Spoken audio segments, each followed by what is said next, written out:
एक गांव में झुमरी नाम की स्त्री अपने अपाहिज पति वसंत और 10 वर्षीय पुत्री कल्लो के साथ रहा करती थी। झुमरी बेहद गरीब थी। वो और उसका पति निर्मला के ढाबे पर खाना बनाने का काम करते थे। निर्मला एक बेहद क्रूर स्वभाव की महिला थी। एक दिन गांव का मुखिया निर्मला के ढाबे पर भोजन करने के लिए आया। निर्मला, ओ निर्मला, कहाँ हो तुम? अरे मुखिया जी, तुम्हारे सामने तो खड़ी हूँ। ये क्या आंखें फाड़ फाड़ कर इधर उधर देखे जा रहे हो? अरे तुम तो यहाँ खड़ी हो, मैं तुम्हें देख ही नहीं पाया। ये क्यों नहीं कहते मुखिया जी कि तुम्हारी नजरें झुमरी को तलाश रही थीं? अरे नहीं निर्मला, ऐसी कोई बात नहीं। झुमरी से तो बस हम हल्का फुल्का मजाक कर लेते हैं। काहे को मजाक करते हो उस नास पीटी झुमरी से? वो तो तुम्हें घास तक नहीं डालती। ऐसी कोई बात नहीं है निर्मला। बात असल में ये है कि कभी झुमरी ने मुझे गौर से देखा नहीं है। जिस दिन मुझे गौर से देख लेगी, उस दिन मेरे अलावा किसी और की तरफ वो देखेगी भी नहीं। मुखिया जी, थोड़ी तो शर्म कीजिए। आप क्यों नहीं मान लेते कि आप बूढ़े हो गए हैं? अरे कौन कहता है मैं बूढ़ा हो गया हूँ? गाँव के हट्टे कट्टे 8-10 नौजवान एक साथ मिलकर मेरा मुकाबला नहीं कर सकते। अच्छा बताइए, इस गरीब के ढाबे पर कैसे आना हुआ? अरे पूरे गांव में सिर्फ एक ही तो ढाबा है ये, और मुझे तुम्हारे ढाबे की बनी हुई आलू की सब्जी और देसी घी के बने हुए आलू के पराठे रोज खींच लाते हैं। हाँ। अरे ये क्यों नहीं कहते कि आप रोज रोज आलू के पराठे खाने के बहाने सिर्फ झुमरी को देखने के लिए आते हैं?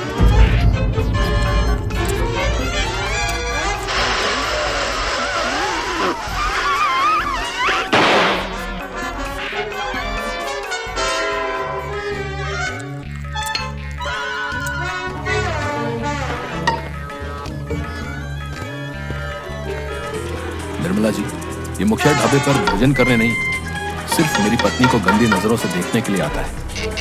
आप मुखिया को ढाबे पर आने के लिए मना क्यों नहीं कर देती? तेरा दिमाग तो ठीक है बसंत। मैं अपने ग्राहकों को भला आने से क्यों मना करूंगी? मुखिया मेरा ग्राहक है। मुखिया से मुझे महीने की अच्छी आमदनी होती है। लेकिन आप उससे इतना तो बोल ही सकती है ना कि वो मेरी पत्नी को उल्टी सीधी नजरों से देखना बंद करे। अरे तुझे अपनी पत्नी की अगर इतनी ही चिंता रहती है तो फिर उसको घर पर रख और घर के अंदर बंद करके रख। क्यों काम करवाता है उससे? मजबूरी है निर्मला जी, आप तो जानती ही हैं मैं अपाहिज हूँ और मेरी एक 10 वर्षीय बेटी भी है। ये बात तुझे समझ में क्यों नहीं आती लंगड़े कि तू लंगड़ा है, अपाहिज है? अरे तू 2 वक्त की रोटी भी अपनी पत्नी और बेटी को नहीं खिला सकता, लेकिन अकड़ तुझ में अंबानी से भी ज्यादा है। लेकिन निर्मला जी, इससे ज्यादा मैं तेरी बकबक बर्दाश्त नहीं कर सकती बसंत। अगर तू यहाँ 2 सेकंड और रुका तो तुझे और तेरी पत्नी झुमरी को धक्के देकर ढाबे से बाहर निकाल दूंगी।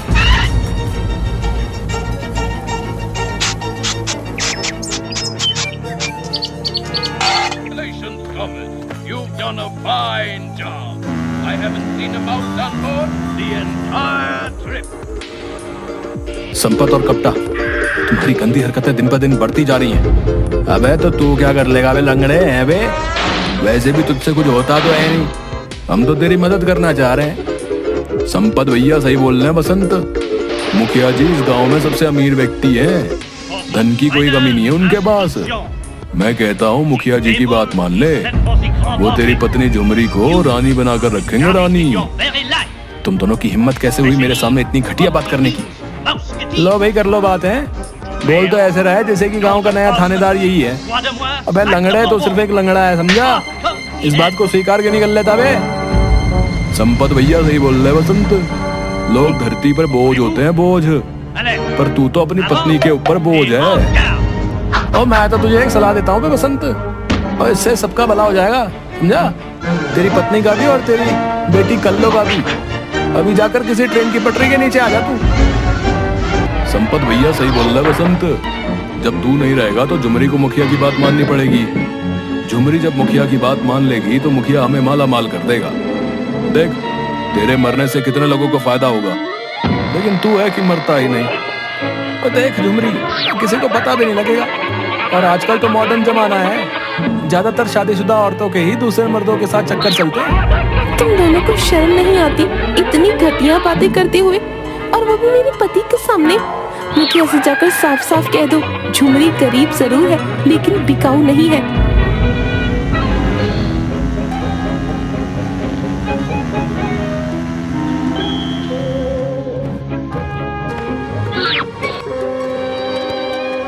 क्या हुआ संपत और कपटा, झुमरी मानी कि नहीं मानी?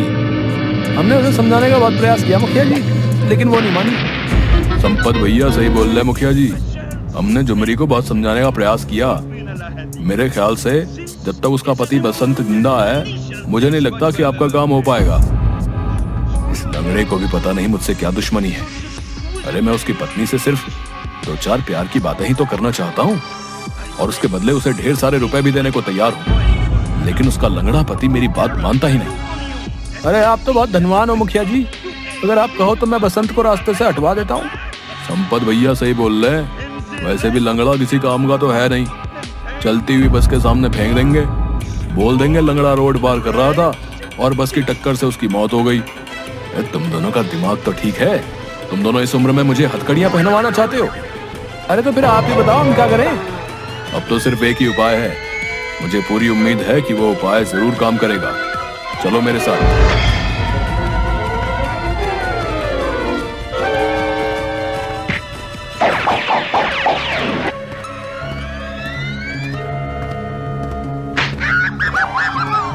क्या बात है मुखिया जी, सुबह तो पराठे खाकर गए थे, क्या बात है फिर से भूख लगने लगी? निर्मला, पानी सर से ऊपर चढ़ गया है। तो इसमें मैं क्या कर सकती हूँ? कल तुम झुमरी और उसके पति को काम से निकाल दो, और मैं गांव में सबको बोल दूंगा कि झुमरी और उसके पति बसंत को काम ना दिया जाए। अरे मुखिया जी, सिर्फ आप झुमरी की बात करिए, वो बसंत तो लंगड़ा है, उसे कौन काम देगा? संपत भैया सही बोल रहे हैं। मुखिया जी, मेरा तो नुकसान हो जाएगा, क्योंकि झुमरी मेरे ढाबे पर खाना बनाती है। उसके हाथों का बनाया हुआ भोजन ग्राहकों को बहुत पसंद है। तुम उसकी चिंता मत करो, मैं तुम्हारे लिए शहर से किसी 5 स्टार होटल में भोजन बनाने वाले व्यक्ति को लगवा दूंगा, और उसके पैसे भी मैं दूंगा। तुम्हारा ढाबा और ज्यादा चलने लगेगा। तो फिर समझिए आपका काम हो गया।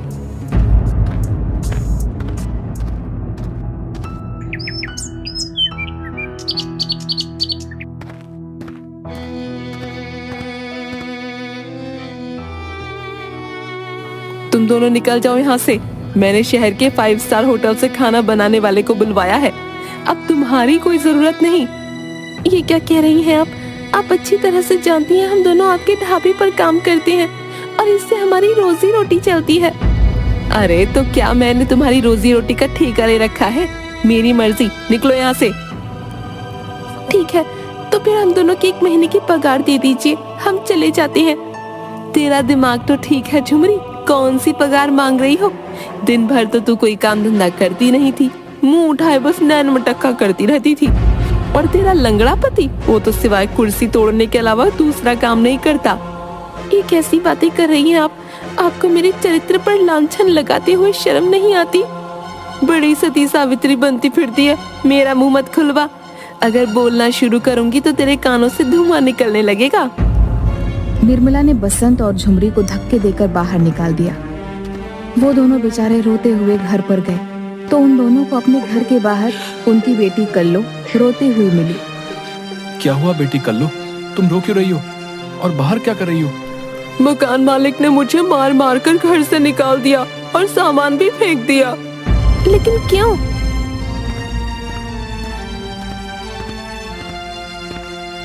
क्योंकि तुम दोनों ने 1 महीने से किराया नहीं दिया।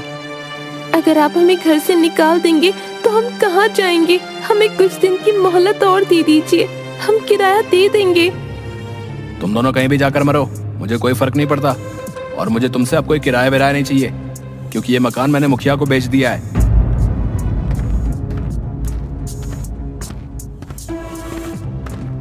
अभी भी वक्त है झुमरी, मेरी बात को मान ले। नहीं, किसी भी कीमत पर नहीं, मैं भूखी मर जाऊंगी लेकिन तुम्हारी बात नहीं मानूंगी। अरे अपना नहीं तो कम से कम अपनी इस बेटी का तो ख्याल कर। संपत भैया बिल्कुल सही बोल रहे हैं, बेटी का नहीं तो कम से कम अपने लंगड़े पति का ही ख्याल कर ले। झुमरी, तुझे और तेरे पति को गांव में कहीं भी अब काम नहीं मिलेगा। तेरी भलाई इसी में है कि तू मेरी बात मान ले। इतना बोलकर मुखिया संपत और कपटा के साथ मुस्कुराता हुआ वहां से चला गया। बेचारी झुमरी अपने परिवार को लेकर गांव-गांव भटकती रही, मगर किसी ने भी झुमरी की मदद नहीं की। अंत में झुमरी थक हार कर जंगलों की ओर चली गई। भूख की वजह से अचानक उसकी बेटी कल्लू को चक्कर आ गया। क्या हुआ मेरी बेटी? लगता है ये भूख की वजह से बेहोश हो गई है।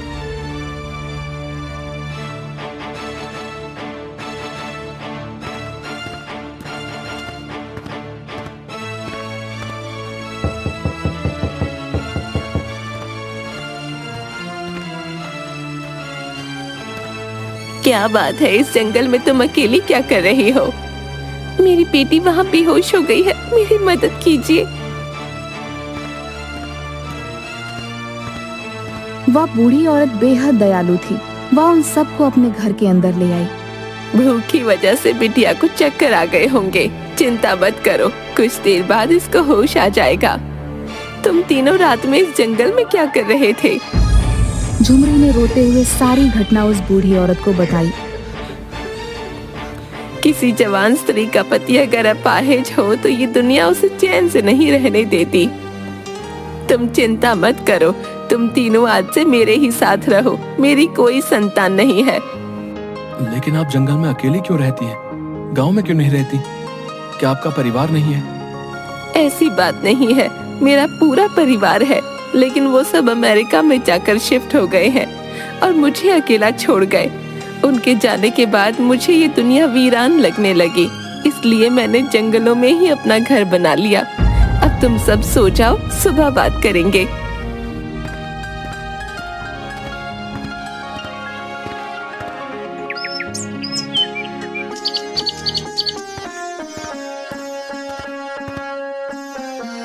तुम ढाबे पर भोजन बनाने का काम करती थी ना? जी, तो तुम अपना ढाबा खुद क्यों नहीं खोल लेती? कैसे खोल सकती हूँ? मेरे पति अपाहिज है और मेरे पास इतने पैसे नहीं। मैं तुम्हारी मदद करूँगी। गांव में मेरी कुछ जमीन पड़ी हुई है, तुम वहाँ पर अपना ढाबा खोल लेना। तुम अपने ढाबे में बांस पकौड़े बनाना। बांस पकौड़े? लेकिन ये कैसे संभव है? भला बांस को कैसे खा सकते हैं? हाँ, काफी सालों पहले मैं विदेश में रहा करती थी और उन दिनों मेरे पति को शिकार खेलने का बहुत शौक था। एक दिन हम दोनों पति पत्नी जंगल में भटक गए। तब वहाँ के कुछ आदिवासियों ने हमारी मदद की। उन्होंने ही हमें बांस पकोड़ा बनाने की रेसिपी सिखाई। यकीन मानो, अगर तुम उस रेसिपी से बांस पकोड़ा बनाकर अपने ढाबे में बेचोगी तो तुम देखना, देखते ही देखते तुम्हारा ढाबा हर जगह मशहूर हो जाएगा। उस बूढ़ी औरत ने झुमरी को गांव में एक जमीन दे दी। झुमरी बसंत और उसकी बेटी कल्लो मेहनत से एक ढाबा बनाकर तैयार कर दिए। झुमरी, अब मैं तुम्हें बताऊंगी कि तुम्हें बांस पकौड़े कैसे बनाने हैं। गांव के छोटी पहाड़ी के पास जो जंगल है, जहाँ पर हमेशा कोहरा छाया रहता है, तुम वहाँ से बांस उठाकर ले आओ। वो बांस खाने के होते हैं। झुमरी ने ऐसा ही किया। अपनी बेटी कल्लो और बसंत के साथ वह ढेर सारे बांस वहाँ से उठा लाई। उस बूढ़ी औरत ने झुमरी को रेसिपी बताना शुरू किया। कुछ ही देर में बांस पकौड़े बनकर तैयार हो गए। तभी झुमरी के ढाबे के पास एक कार आकर रुक गई। उस कार में से एक शहरी व्यक्ति निकलकर झुमरी से बोला, अरे तुम्हारे पास पानी की बोतल है क्या?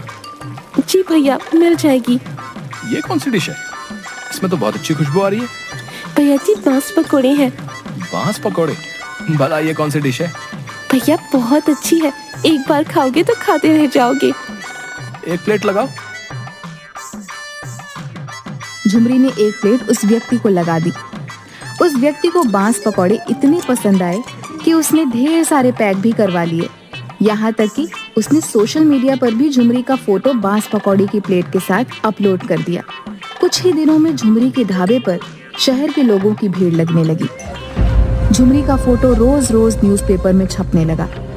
मुखिया क्रोधित होकर निर्मला के ढाबे पर संपत और कपटा के साथ बैठा हुआ था। मैंने झुमरी को ये सोचकर इस ढाबे से निकलवाया था कि वो मजबूर होकर मेरे पास आ जाएगी, मगर उसके तो यहाँ से जाते वो तो कहाँ से कहाँ पहुँच गई। तुम्हारी बातों में आकर मैंने अपना नुकसान भी कर दिया मुखिया। सारे लोग पागल हो गए हैं। जिसे देखो वो झुमरी के बांस पकोड़े की तारीफ करता रहता है। अब झुमरी की तरफ देखना भी मत मुखिया जी। झुमरी अब झुमरी नहीं रही, जो एक असहाय औरत हुआ करती थी। आज की तारीख में उसके पास 6 लग्जरी कारें हैं। जंगल में एक वीआईपी बंगला बनाकर वो उसमें बेहद टाइट सिक्योरिटी के साथ रहती है। संपत भैया बिल्कुल सही बोल रहे मुखिया जी। कहीं गलती से अगर तुमने कुछ उल्टी सीधी हरकत कर दी तो लेने के देने पड़ जाएंगे। तुम दोनों अपनी बकवास बंद करो। लगता है झुमरी के अमीर बनते ही तुम दोनों ने तो अपना पाला ही बदल लिया। झुमरी अगर मेरी नहीं हो सकती तो किसी की नहीं हो सकती। मैं आज रात ही झुमरी और उसके परिवार को मार दूंगा। ऐसी गलती मत करना मुखिया जी। अब उसके ढाबे पर कमिश्नर वगैरह भी आते रहते हैं। संपत भैया बिल्कुल सही कह रहे हैं मुखिया जी। पुलिस डंडों से मार मार कर तुम्हारी हालत खराब कर देंगी। अब तुम्हारी औकात झुमरी के सामने 2 कौड़ी की भी नहीं रही। अगर तुमने कुछ भी उल्टा सीधा किया तो झुमरी तुम्हें कुत्ता बना देगी, कुत्ता। और हमेशा तुम्हारे गले में कुत्ते का पट्टा डालकर अपने ढाबे के पास बांध देगी। इसकी नौबत नहीं आएगी संपत और कपटा। ये क्या है? जहर। आज रात मैं किसी भी तरह से उसे उसके परिवार सहित जहर देकर मार दूंगा। मुखिया ने इतना कहा ही था कि तभी ढाबे से 3-4 लोग उठकर खड़े हो गए। उनके हाथ में पिस्तौल थी। यह देखकर मुखिया संपत और कपटा बेहद घबरा गए। उनमें से एक व्यक्ति मुखिया की ओर देखकर बोला, मैं जिले का एसएसपी अभिमन्यु हूँ। कुछ दिन पहले झुमरी ने मुख्यमंत्री को तुम्हारे खिलाफ शिकायत भेजी थी। हम तब से तुम्हारी निगरानी कर रहे थे और आज हमने तुम्हारी सारी बातें सुन ली। तुम तीनों की जगह बाहर नहीं बल्कि जेल में है। ले जाइए इन्हें। आप नहीं जानते ये मुखिया झुमरी पर बुरी नजर रखता था।